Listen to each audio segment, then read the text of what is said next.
Hi, everybody. It's Michael Angelo Caruso. Welcome to my podcast. And I have a special guest today. Her name is Emily Holstine. Hi, Emily. Hi, how are you? Doing great. Thank you for being with me. If you don't mind, Emily, we're going to do a little bit of front business.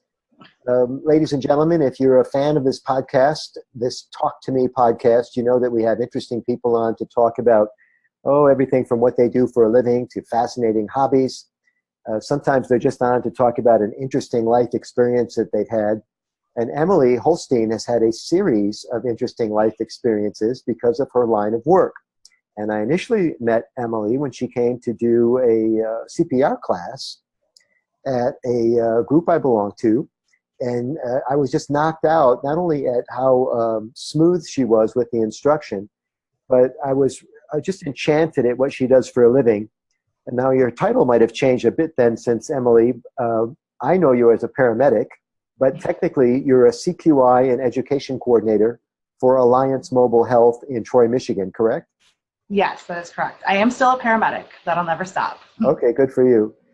Tell us, everybody, about CQI and education coordination. What does that mean? Well, essentially, I am responsible for ensuring that clinically our company is running smoothly.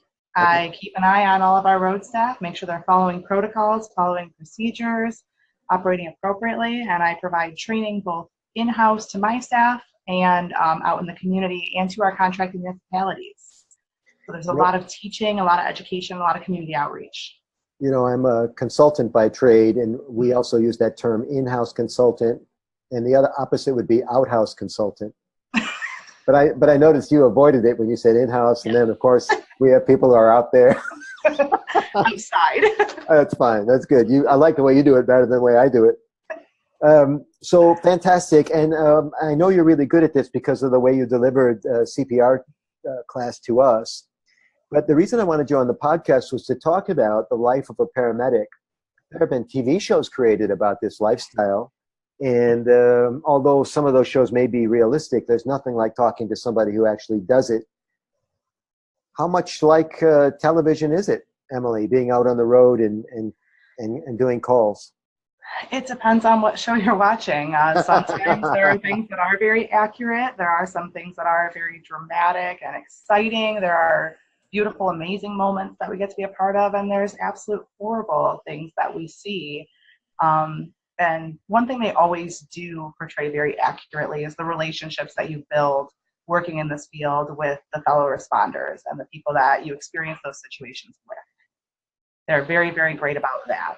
I was always intrigued by the fact that even though you may be on the road with one other person in your, call it a truck or a vehicle, what do you call it? Rig, box, ambulance, all sorts of things. When you're on the road in the box with your other partner, when you roll up, you're actually working on a team, but it's an unusual kind of team. They're not people that you see back at the office. It's the fire department, it's the police department, maybe other types of people, citizenry. Yeah. Yeah. Whoever is there, we all do what we can, and we focus on our strengths. There is typically one person that takes the lead, and that's usually the highest licensed person, and everyone will sort of defer to them. Excuse me. How do we know who that is? Is it a rank thing? You see their uniform? Yes. If you have two paramedics on scene, they typically decide on the way to the call who's going to take charge. Okay. And they'll rotate back and forth. But for example, a paramedic is higher licensed than an EMT, and that's just clearly on their shirt, paramedic or EMT. Yep. You'll see people that have additional what we call rockers above their patches on their shoulders, different insignias, collar brass, things like that will identify who is who. But sometimes more stuff on your shirt, the more you've got. Sometimes, at least on television, people come up in plain clothes. Is that provided a challenge sometimes? It does sometimes, because anybody can identify themselves as anyone. I could walk onto a scene and say I'm a doctor. They don't know any better. I hadn't even thought of that. So how does it work with rank? Like, does police always outrank fire? It depends on the type of scene and what's going on. If it is a police situation, then we defer to the police while they resolve their portion of it. If it's a medical situation, then the EMTs and paramedics will be the ones that are deferred to as to how it will be handled. If there's an extrication or a rescue, then fire gets involved. And does a doctor outrank a police captain? If it is a medical scene, technically yes. On the road, there are some different rules and a lot of intricate protocols involving those sorts of things, though, as to whether or not they participate and how they would participate. Yeah, I know we try to protocol this stuff out, and whenever you see like investigations, there's always people digging into what should have been done. It seems to me it's a very challenging situation. Not only is it impossible to always make the right decision, but you're making hundreds of calls, if you will, decisions based on false information, lack of information. It's got to be a gargantuan task. Critical thinking is the most important skill. Okay. For any emergency responder. You have to be able to take in information from all avenues and make those decisions quickly. Okay. Well, we're going to get a CPR lesson from you in a minute. Tell us a bit about your background. Where'd you go to school? Well, I did my paramedic training through Macomb Community College. I've also taken That's it here. For those of you listening in other parts of the world, this is here in Southeast Michigan. My audience is huge, Emily. Oh. Well, I'm sorry, I will have to clarify a little bit more. I'm in 3 or 4 countries now. Oh my gosh, well, hi everybody. Oh my gosh. Okay, so very good. So Macomb Community College. Mm-hmm. I've also taken, to be completely honest with you, I've taken classes at so many different institutions and universities. Well, I try to figure out what I want to do when I grow up. Not quite sure yet. I've been a licensed paramedic since 2010. I've been with Alliance Global Health since 2011. I worked in the field. I worked on a first response unit by myself, which was an interesting experience, a non-transporting unit. I worked as a field training officer where I was training new people coming out of school. And then I was an operations supervisor for a year where I was essentially the commanding officer of a shift, which was definitely interesting. That was a huge stepping stone for me. And there was a lot of growth and development during that time, which was really fantastic and kind of catapulted me into leadership and pushed me to want to pursue what I'm doing now. Well, it seems to me you have to be good at a lot of things to do this job, to be a paramedic. You've got to be medically trained. There's a little bit of law and order in what you do, isn't there? Yes, a little bit. There is some sociology work being done. You're going into a lot of homes and you're seeing things that social workers would have to deal with, right? Standards of living, things like that. Yes, and you have to be prepared for all of those and able to address your concerns and make sure things are reported appropriately, and it can be challenging to say the least. And when I heard you talk, one of the first things you said was you introduced a psychology term called the bystander effect. Maybe you called it something different. It's crowd effect or bystander effect. And I was taken by this because I teach presentation skills, and I just love psychology and how it impacts communication and self-esteem, self-concept, effectiveness, communication effectiveness, and all this stuff. Let's talk about the psychology angle for a minute. Talk about the bystander effect and how it impacts people, not just in a pedestrian scenario, but in a trauma scenario. Give us an example. So the bystander effect, they used to call it bystander apathy, which they've now changed that, thankfully. Essentially, it's a global psychological phenomenon that happens across cultures and across all different boundaries, where they found that people are less likely to offer help in an emergency situation if they're in a larger group. It comes down to the biggest basis of it is what they call diffusion of responsibility. Everybody thinks that someone else will take care of it and that therefore they don't need to. So if they are not directly related to the individual or affected by the situation, they often won't intervene. Not to water down the definition, but it seems to me the bystander effect is alive and well in other industries as well. It's not just trauma and, people laying on the cement, right? No, it absolutely is. It's in really any situation. When people think that somebody else will address something, they will not do it themselves, whether that is seeing somebody being mistreated in a park, yeah, or somebody mocking a disabled person in the grocery store. Everybody looks around and expects that somebody else will intervene, and they don't want to be the person to do it themselves because they're unsure of the situation and concerned about consequences. So this is so important in your line of work that you've actually, somebody came up with a slogan to address the bystander effect and encourage not one person, but everyone to do something in particular. Tell us about the phrase, where it comes from, and is it working? Well, so we're greatly pushing the concept of if you see something, do something. And that's been a push that I really started based on the hands-only CPR movement and the stop the bleed movement. I've taken both of those and kind of combined them when I'm doing this community education. And I based that off of one of my favorite quotes that I had ever heard. And I apologize, I cannot remember who it is attributed to at this moment, but it is, I used to wonder why someone didn't do something about that. And then I realized I was someone. And if we can find change that attitude. If we can find the originator, we'll add it to the show notes in the comments. But I love the quote, and it teaches us that we're all really responsible, even if we don't have training, even if we're visiting the scene, we don't live there. A lot of times I travel a lot. A lot of times I find myself thinking, well, somebody that knows the area is going to take care of this, or somebody that eats at this restaurant all the time is going to figure this out. But no, man, it's me. I'm thinking about people choking or somebody trips on a step, so, and something else happens that you talked about time and how time warps when there's an emergency. Can you talk a bit about that? Yes, people tend to experience what they call time dilation when they're under stress. So any form of stress, 5 minutes could feel like an hour when you're in any stressful situation, whether it's that you're waiting for help to arrive or you're waiting for your date to show up on that blind date that your friend set you up with. It's going to feel like an hour because your body's under stress. In my case, a lot of times the date never showed up. That's even longer. That's when you just complain to the bartender and they'll give you that martini for free.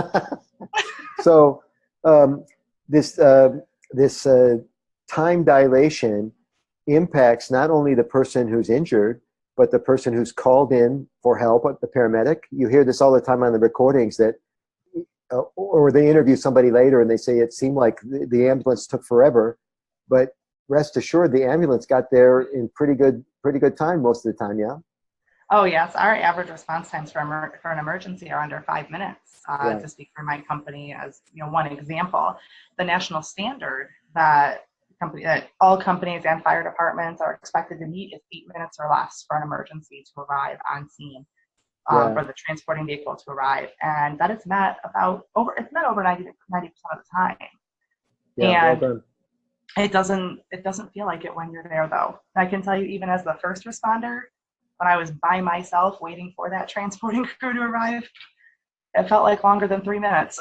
That's for sure. We've seen video, television, and that sort of thing, movies about fire. I'm old enough to remember the fire pole and people throwing on their coats and stuff. What do you guys have to do to get out the door? Just grab a bag or just get in the box?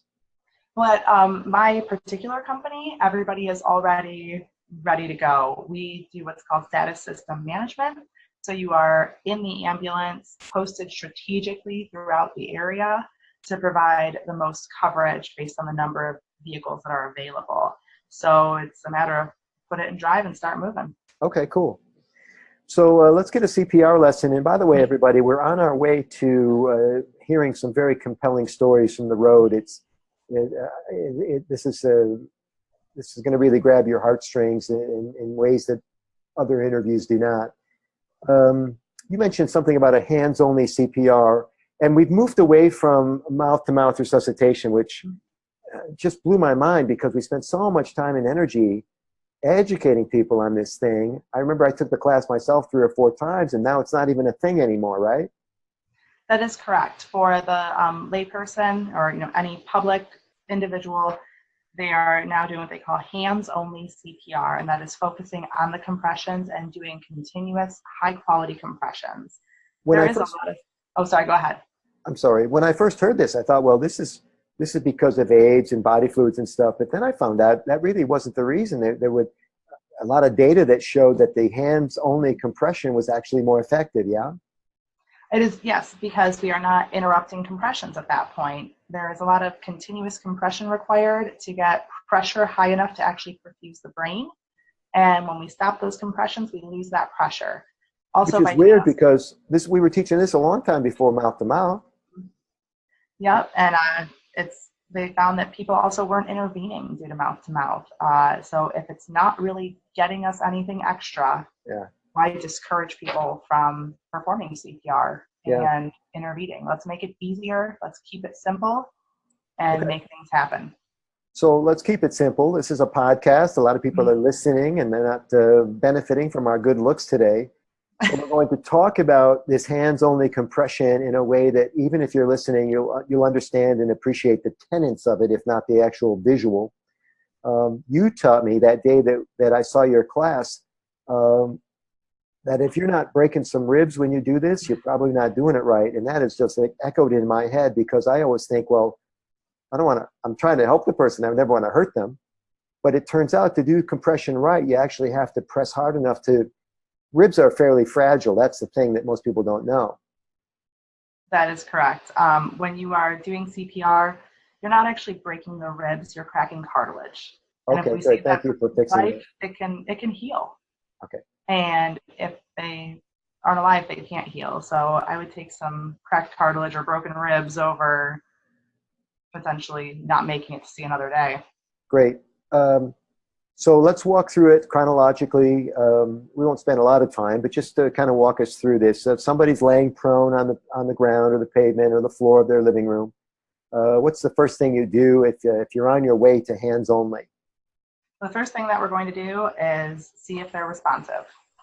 So just, give them a tap on the shoulder, give them a little shake, or, rub their shoulder and say, hey, are you okay? If they don't respond to being touched and to your voice, they're unresponsive, and we need to get 911 coming right now. Okay, very good. What's next? That is our first no. No, they are not responsive. Next, we're going to check and see if they're breathing. There's a few ways that you can do this. You can put your ear over their mouth, which will allow you to look at their chest and see if there's any movement, as well as feel and hear their breath on your ear. Or if you're not comfortable getting that close for any reason, you can place a hand on the center of their chest and you should be able to feel it moving up and down slightly with their breath. Okay. If we don't feel that, or we know they aren't breathing, that's our second no. So now we're on to step 3, which is go. We're going to put no, go. Yep, no, go. Okay. Step 3, we're going to put our hands in the center of their chest, right over their sternum, which is your breastbone. Everyone's familiar with where it is on themselves. Put your hands right in the center, one on top of the other. Push straight down and let up. Straight down and let up. Hard and fast at 100 beats a minute. All right, slow down. We're going to do the palm, is it? Is it the palm that goes on the sternum? On the sternum. And then the other hand on top of that hand? On top of that. Oh, you're interlacing the fingers? You don't have to interlace. You can, or you can lay them on top of one another. Okay. And then you're going to just push directly down and let up. And you said 120 beats a minute? 100. 100, okay. So we're going to go to the beat of Staying Alive. Or for our younger audience, Call Me Maybe. So you're referencing the meter of popular songs. Absolutely. I just can't imagine myself singing when I'm giving hands-only CPR. But it is a nice reference point for how fast to do it. And the other thing that I think I learned from you is you're going to get tired if you're doing this right. This is a lot longer than 3 minutes in a lot of cases. 3 minutes is by the way, 3 minutes is how long most pop songs are. Yeah. So if you really are singing along, you're going to do 2 verses, a bridge, 3 choruses, and you're still pumping. And why do we have to do it so long, Emily? We're going to continue going until help arrives because we want to keep their blood moving and keep oxygenating their body. If we keep oxygenating their body, there is a chance of survival. If we stop and there's no oxygen getting to their heart and to their brain from their blood, then we're ruining their chances. Time is tissue. Time is tissue. So I'm making some notes. So not only are we doing this longer than the average pop song because we don't want to stop until somebody actually gets there, we could put a time frame to it. If your average paramedic response time is 5 minutes, plan on being there on your knees for 5 minutes, pumping. Sometimes somebody trade off with somebody, yeah, because you want Absolutely. the quality of how you do it is important. If there's somebody else there that knows CPR or that you feel you can coach through doing compressions, have them switch off with you after 2 minutes. Okay. That's the average time that people can sustain that without needing a break. So we don't want to lose our quality due to fatigue. Okay. So this is called the hands-only CPR technique? Yep. Hands-only CPR, and we also use no-go as a way to describe it. To describe the 3 steps: no, not responsive, not breathing, then go with the compression technique. Very good. Yes. Okay. Thank you very much. Let's talk story, as they say in Hawaii. How many runs have you been on now in your career? Thousands. How many you go on in a day? Is that a fair question? When I worked the road full time in a typical night shift, I could easily do 7 or 8 calls. I'm guessing. Shift. That's 1 an hour. Mm-hmm. I'm guessing night shift is more interesting than day shift? It can be. It's different types of calls. You get different types of things happening at night than during the day. Okay. Somebody said one time that more accidents are likely to happen at night for various reasons: fatigue, alcohol, party favors. And then maybe some days of the week would be busier, some nights of the week would be busier than others. Is that basically true? You get a run on weekends, for example? Absolutely, absolutely. Weekend nights, you move a lot more than the weekdays. People sleep between school and work. When they don't have school and work, they're out and about. Okay. And that's when emergencies happen. So let's tell some stories. Let's start with a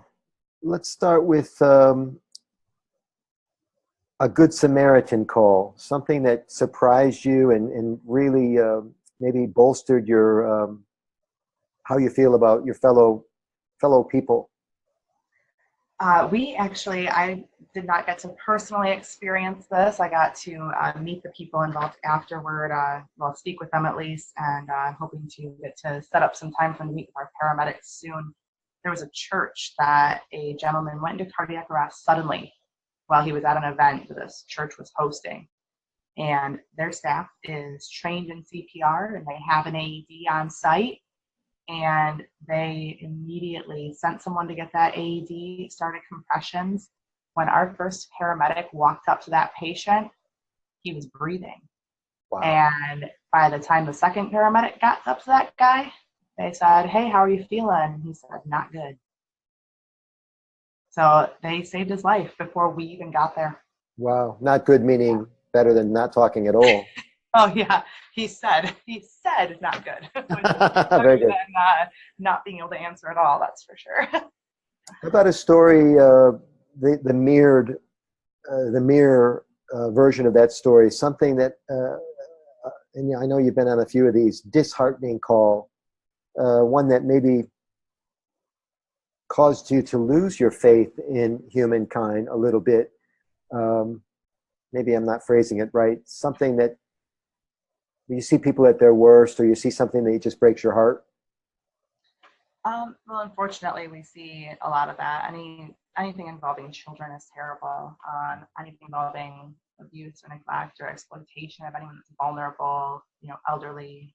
I think one of the hardest ones that I dealt with about a year ago was a car accident that involved a party bus style limousine. Yeah. And these people did everything right. They were celebrating. They, paid for the bus to have their sober driver and to just go out and enjoy themselves. And I am sure that they never thought before they left their house that they would be, wandering around down the expressway in the middle of the night for hours waiting for another limo to come get the people that were uninjured and, us to get all of the people with mild injuries out of there, ambulance after ambulance, like a parade.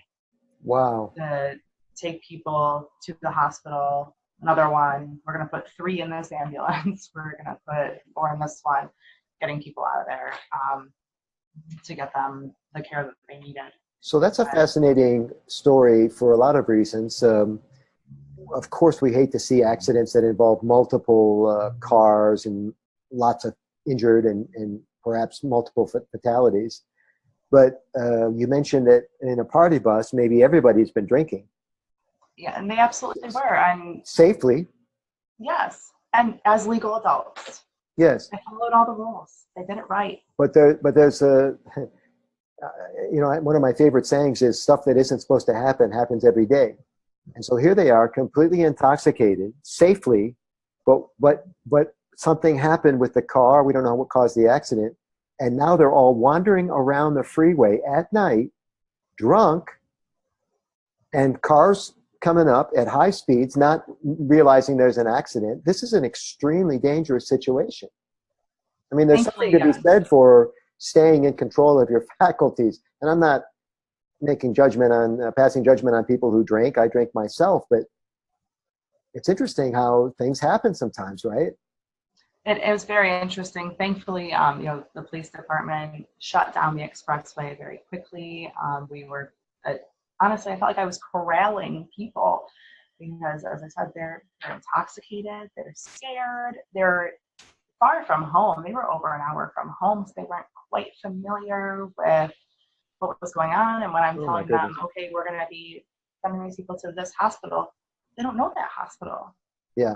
And I'm trying to figure out, well, how are we going to get there? Who do we have to call? And they were very overwhelmed. And as were we. It was a long night, several hours on the expressway, sorting things out.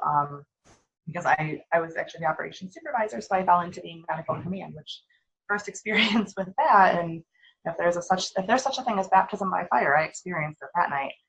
So a lesson to everybody listening, the next time you're driving at night and the freeway shut down, instead of just worrying about your own damn schedule, you should understand that it's shut down for a very serious reason. There's probably multiple cars involved and everybody's in trauma and trouble.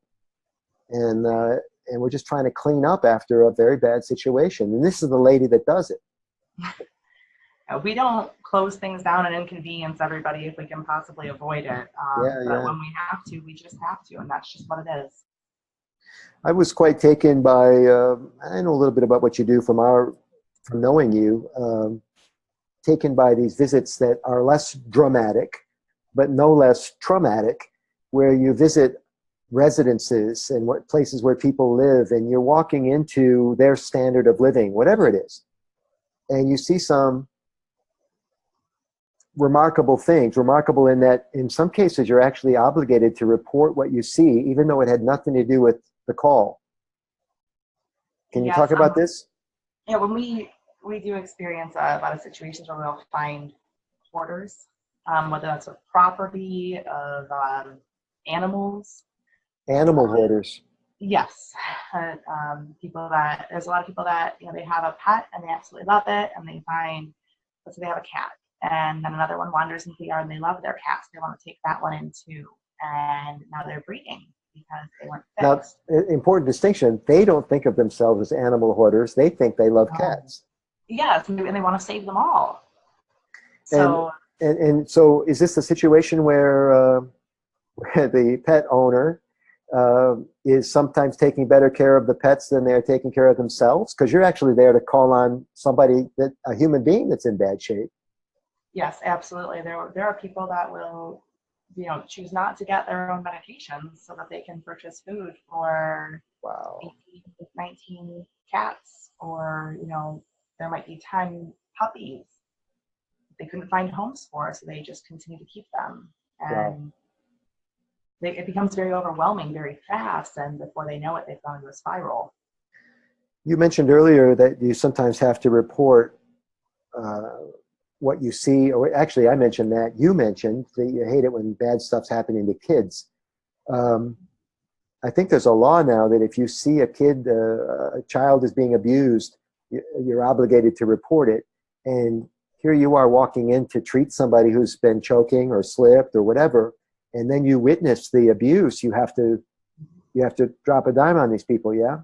Yes, we immediately contact CPS, and then we file official paperwork, which that immediately opens the case.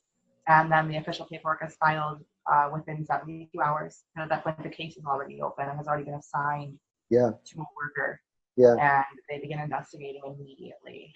And I want to thank you for doing that, because if you hadn't done it, nobody else is going into the home. It's just curious that you happen to be going in to treat another kind of emergency, and then that's how you see it. But we witness a lot of things because we are invited into people's homes very freely. So we witness, there's a very large level of trust involved in that, and we witness quite a bit. Yeah, well, I imagine the last thing that they're thinking is, what do we need to clean up or put away before the paramedic gets here? They're worried about getting, stopping the bleeding or whatever, right? Yes, or, you know, the chest pain, or someone who has passed out, whatever the case is. Yeah, they're not concerned about hiding anything, which that's part of our agreement when we do this, is we are not going to disclose what we learn about your life by being in your home. I'm speaking with Emily Holstine, everybody. She's with Alliance Mobile Health in Troy, Michigan. The website is alliancemobilehealth.org. Emily, let's wrap up with some fun stories, because not that what you do is fun by rule, but it turns out sometimes some amusing things happen. You've had a few giggles on the job as well. Yeah, have you ever got a pair of shoes and found that they were too small and they were pinching your feet? Oh, sure. Blisters? Yeah. Sure. Did you ever consider calling 911 for that? No. People call 911 when their shoes don't fit? I was once called emergent. He said that he was having severe leg pain, and through our dispatch process, they thought possibility of, a blood clot or something very dangerous. And it turned out that he had blisters on his feet because his shoes were too small. Oh, my goodness. Asked him what hospital he wanted to go to. He asked me which ER had Wi-Fi. That's how he decided where he wanted to go. The answer is none. That's so funny. No ERs have Wi-Fi? Not that it's available to the public, no. Oh, I actually didn't know that. And that's what he was interested in. That's too funny. Yep. I've heard some crazy 911 stories like everybody else. I heard a couple of good ones I'll share with you. Maybe you probably heard them already. One was somebody called 911 because they couldn't remember their Facebook login. Sounds about right.